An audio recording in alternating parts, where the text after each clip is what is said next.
It's Friday Sews! Yay!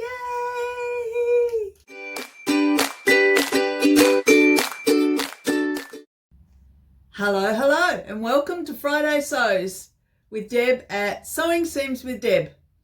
Today we're going to talk about the Patina Blouse, which I've finished, a hat that I made, and what else I've been making, and a bit about life. So, let's get cracking.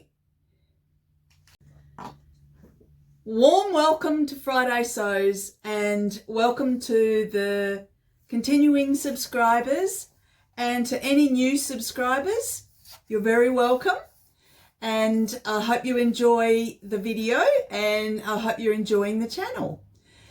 Friday Sews, hashtag Friday Sews, is an opportunity for us to talk about what we've been making and what our plans are, and a little bit about life. It's the idea that was put together by Jen from Today in Jen's Sewing Room, and she started it in 2020 during the pandemic, and since then it's really grown legs, and at any time you can check out what all of us who create these hashtags have been up to. So it's a fabulous way to build community, and many thanks to Jen once again. So this week I've been busy doing quite a few things. The Patina Blouse that I spoke about last week is now finished, and I will put a picture of me doing a twirl in it for you to have a look. And here is the Patina Blouse. So absolutely beautiful fabric, which I'll talk about in a second, and it is a glorious colour. The blue with the white dots and the gorgeous flowers, leaves. It really is something to behold. So it's turned out beautifully. I have a little bit of feedback around the pattern. Now it's 100% my fault, but I did not do a toile. And because I didn't do a toile, it was like the one and only time I don't do a toile, and things could have changed and been better. But I will just go through that with you now. First of all, this glorious fabric is from Fabric Deluxe, and it's a Viscose Poplin. Absolutely beautifully, beautiful fabric, lovely and soft. And the colour name is called Bleu Marine, and the fabric designers are Eglantine and Zoe, and so it is made. I bought that in from Fabric Deluxe when I was there in Melbourne last time, the same place that I bought the pattern, the Patina Blouse pattern, which is Friday Pattern Company.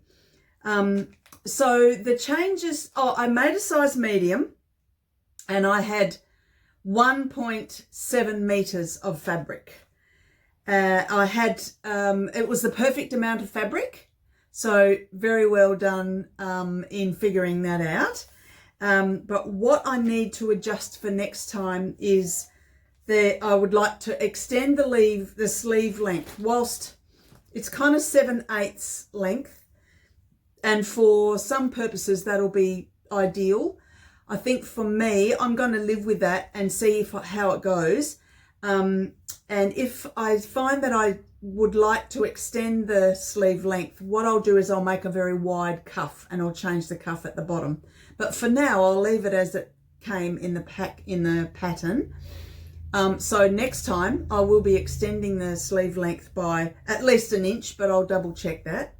I'll also be extending the bodice because the length, and the back, because the length of the shirt or the blouse is a bit short.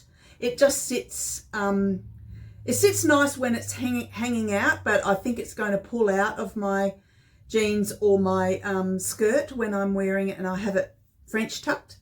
So I'll be extending it by 1.5 inches. And I also will need to do a forward shoulder adjustment, 1/2 inch, which I don't know why what was I thinking? I could have done a toile and I would have worked all this out with this beautiful, expensive fabric. I don't know why I didn't, but anyway, I didn't, and you live and learn.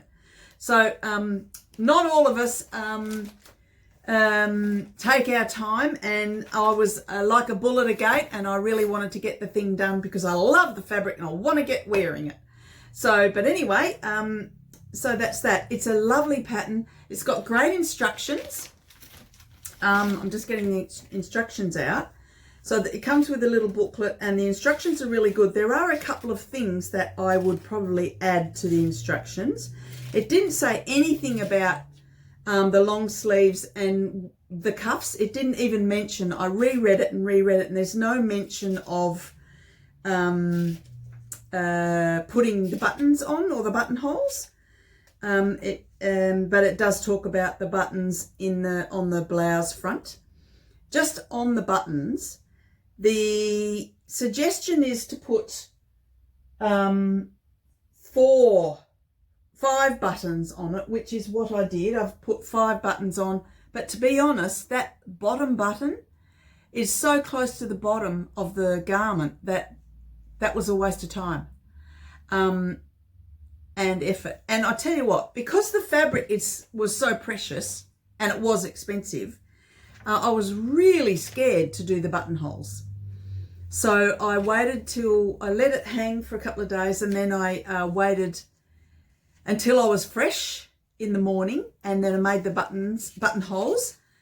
I was just really worried that the machine was going to play up. It has done it before, so I was a bit concerned that it was going to do it on this blouse. So I started at the bottom and worked my way up with the buttonholes, and they turned out fabulous.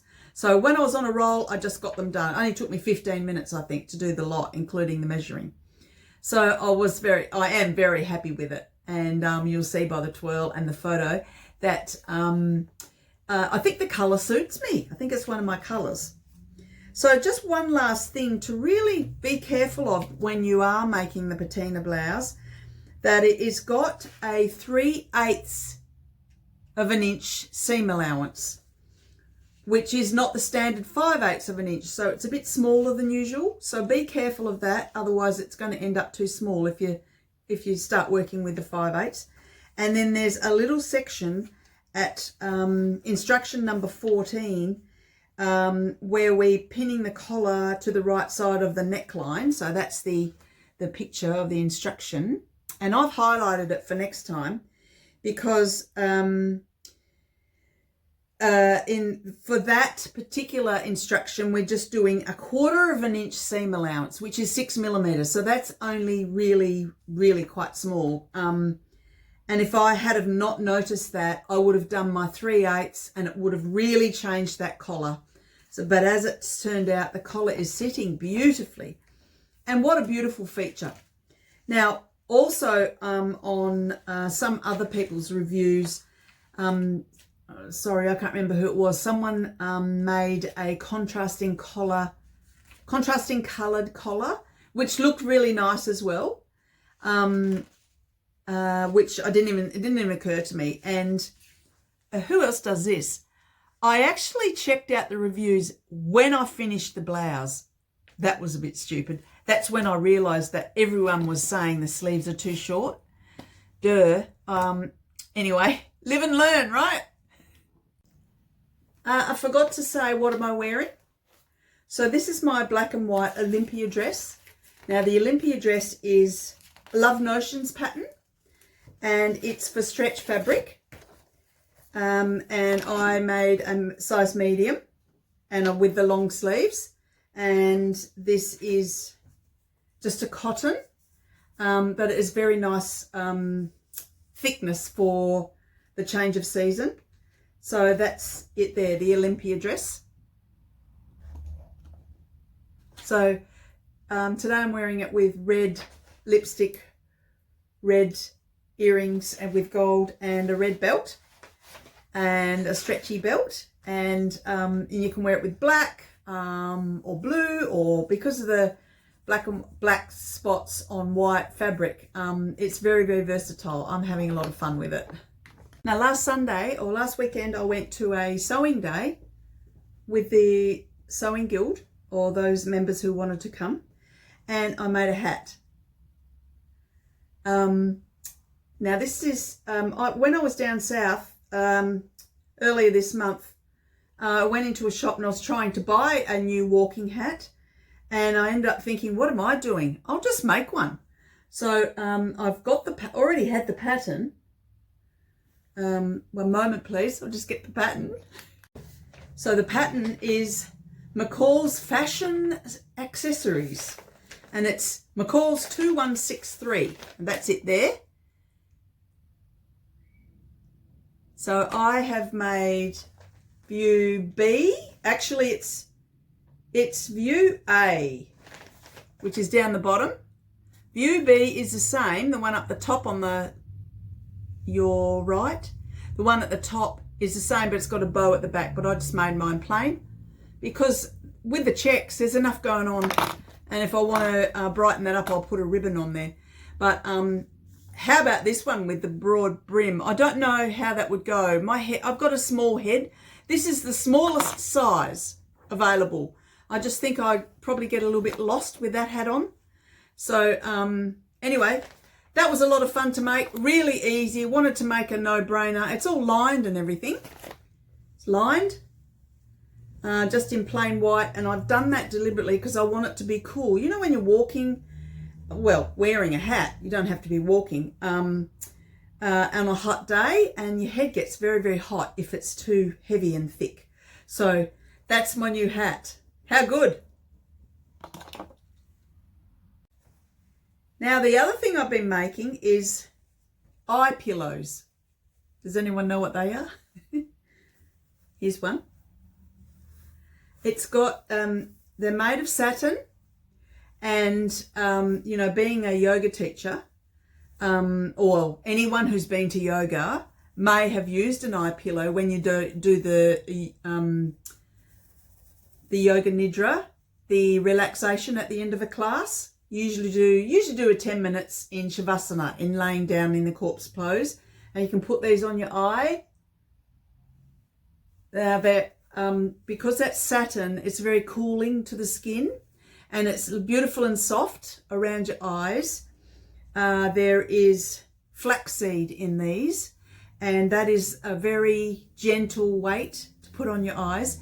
Now, around your eyes, and for those people that have got eyebrows waxed or coloured, or their eyelashes, new eyelashes put on or tinted, or any work that you have done around the eyes, or even your hair cut. Has anyone noticed that you go all sleepy and you feel like you just want to go to sleep when people are doing that, especially here around the eyebrows? Well, there's a good reason for that. There are nerve endings here that are related to the relaxation hormone in the body, and just by simply placing something like an eye pillow on your eyes, you instill relaxation in your body. How good's that? Now, they're also really good just to have beside your bed at night, and when you're nodding off to sleep, or if you wake in the night you can't go back to sleep, stick an eye pillow on your face. So I have made a bunch of them. Look. I've just got to fill them up. The other thing that I'm thinking, well, I won't put it in all of them. I'll put some lavender in them as well, because the relaxation of lavender. Now, you've got to be careful with lavender, because when you use too much, it actually stimulates. Lavender's really good if you have just enough. On the less, not is more. Otherwise, it can stimulate, particularly babies. So that's a little detail you may or may not know. Now, what am I going to do with all these eye pillows? Well, I'm going to sell them on Etsy. So I have my Etsy account, my Etsy seller account, and I've got them ready for sale now. And also, because I'm a yoga teacher, I'll take these along for my students to use. So they were a lot of fun, and they're actually... they're really easy to make, but it's nice to make like a reset project, something that is not hard to to cut out. It's just measuring and straight sewing, and then just filling them up and producing something. So that was a lot of fun, and I did that at the sewing day. So sometimes when I go to these sewing days, I don't want to take a complicated project because there's a lot of talking going on, and you guessed it, it's mainly me doing the talking. Yeah, who would have thought? So yeah, using up all my words for the day, I do. So I like to do the really simple projects when I'm with a big bunch of people. So eye pillows. I also made, when I was at the sewing day, some little shorts for my grandson. It's his birthday coming up. He loves these shorts. Look, they're fleecy. They're tracksuit material. Fleecy in there. But he loves them. He calls them footy shorts. He's turning 4. And so I made him these shorts, and I'll stick them in the post and with a few other things. And then he'll have a second pair of shorts. So he's going to love that. A couple of weeks ago, I was talking to you about making handkerchiefs, making hankies, and how I was going to embroider a little picture on the handkerchief, the white ones, and then crochet around the edge. Well, that's what I've been doing. I've been busy. So here's one. Hang on. Crochet cotton's got hooked up. Here's one. It's just got a little flower on it. And I've just done chain stitch, stem stitch, and back stitch. Very simple stitches. And I'm still working my way around the edge in the initial, I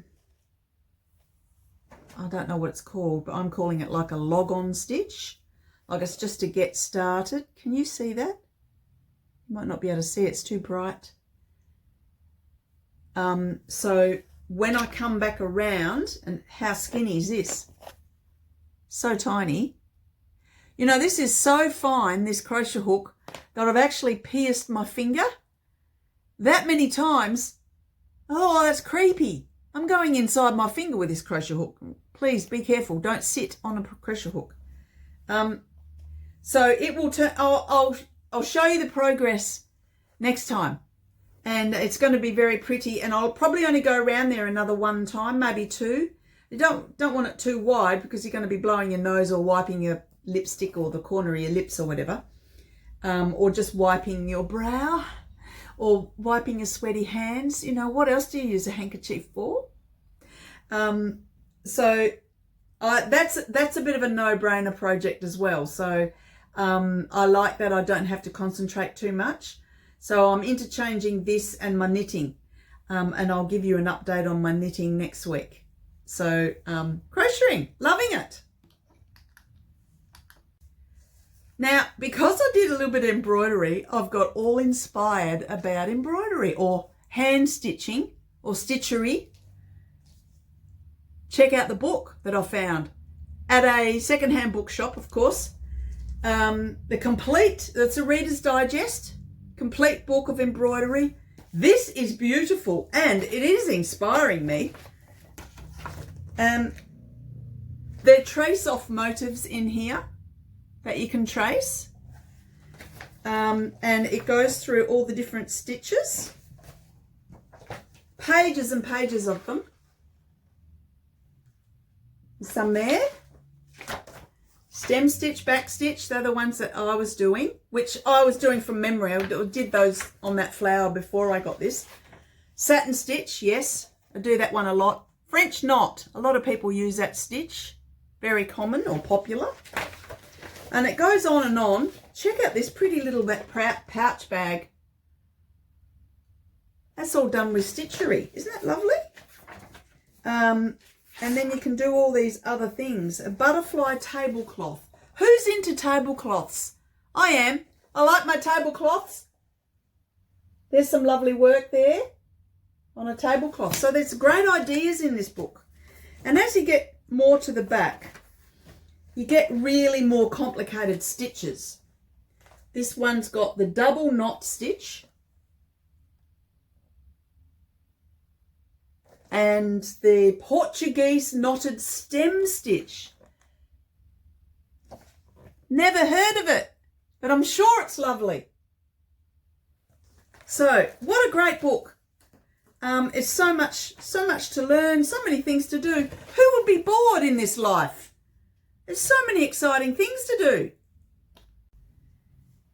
Now, speaking of life, a bit of life. What am I going to make for this frock tails? Well, I'm still argy-bargy agitating. I still don't know what to make. I don't know what fabric. So this next couple of days over the weekend, I need to make my decision. Either what I'm wearing out of my cupboard or what I'm going to make, because it's doing my head in. So I will get to that and I'll get back to you when I make my decision. So that's it for today in Friday Sews. Thank you for watching, and for those who haven't subscribed yet, I encourage you to subscribe. What happens when you subscribe is, and when you click the little bell, is you get a reminder when these videos come up, and then you don't miss anything. So yeah, if you haven't already, please subscribe. And if you hit the thumbs up button, then that will get the little gremlins in the background doing something, the algorithms, and something or other happens, and that helps you, and it helps other people find the videos. So it's all good. It doesn't cost any money, and it's all part of building the community. So thanks for joining me, and thanks for watching, and until next time, stay well, happy sewing, and I'll see you next time. Okay, bye.